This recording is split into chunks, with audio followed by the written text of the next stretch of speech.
Hi everyone, welcome to my kitchen. In today's recipe, I'm going to show you how to make Khatti Meethi Mooli ki Sabzi, which is essentially radish which is made into a dry vegetable sabzi tossed in onion, garlic and spices. Radish is a really nutritious vegetable that most often we don't know what are the different ways to make it apart from making into a paratha or adding into a sambar or a raita, right? These are the three most popular dishes of mooli that we make.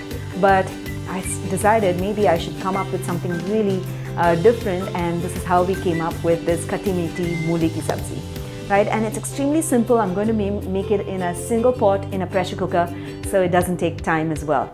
I'm going to start right away and I will take you through all the different ingredients that I will be adding. Now to begin, into my pressure cooker, I'm just going to cook it in a single pot. I'm going to add in just a little bit of oil, and into this I'm going to add in saum, which is fennel seeds.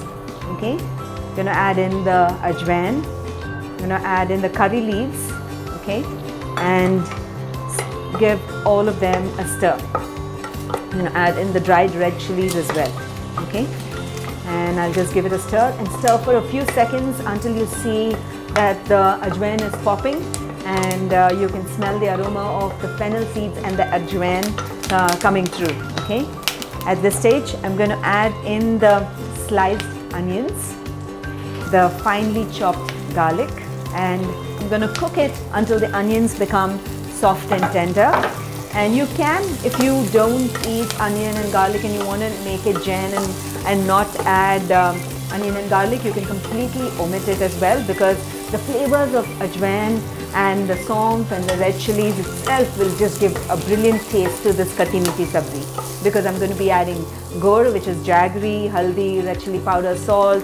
You can add dhania jeera powder as well, which will give it a great consistency. Okay, and I'm just going to give it a stir. Allow the onions to cook until it becomes nice and soft.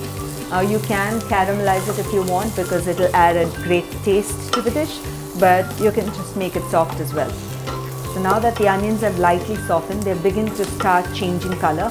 I'm not going to cook it too much because I'm going to add in some water and then pressure cook it, and so it's all going to get cooked through completely. Okay,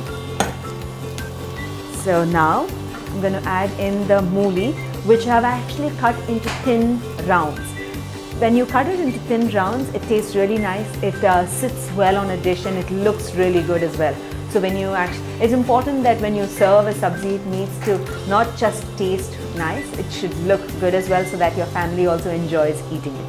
Okay, so I'm just going to... So cutting vegetables in various shapes to ensure that they look good when you serve is actually very important aspect of cooking, and it also adds a good texture or a good look and feel to a particular curry. So now that I've added the mooli, I'm going to add in the remaining ingredients, which is the salt, the turmeric powder, haldi, the red chili powder. I'm going to add in the coriander powder and amchur. You can also add tamarind water if you want. I'm going to add some amchur and some gur, which is jaggery, a generous pinch, because it tastes really nice when you make it khatti and meaty. Okay, I'm going to add in the water, and we'll cover the cooker and pressure cook it for about 3 to 4 whistles. The mooli doesn't need too much of cooking, so you can either make this dish in a gravy format or in a dry format. But I personally like it the semi-gravyish, like the wettish format. So let's see what it turns out to be. You might have to sort of evaporate some of the liquid after it's pressure cooked. Just cover the cooker and allow it to cook for 3 to 4 whistles. So after about 3 to 4 whistles, I turned off the heat and allowed the pressure to release naturally. You can also release it immediately by running it under cold water, because mooli as a vegetable is really soft and it doesn't need much cooking. Okay, so I'm just going to open the pressure cooker and notice the amount of water I added was just perfect. I think it's not too curryish, but it's sort of wettish, and this is how I like it as well. It goes well with rotis and pulkas, and also along with some rice maybe. Okay, I'm just going to take it and now transfer it into the serving dish.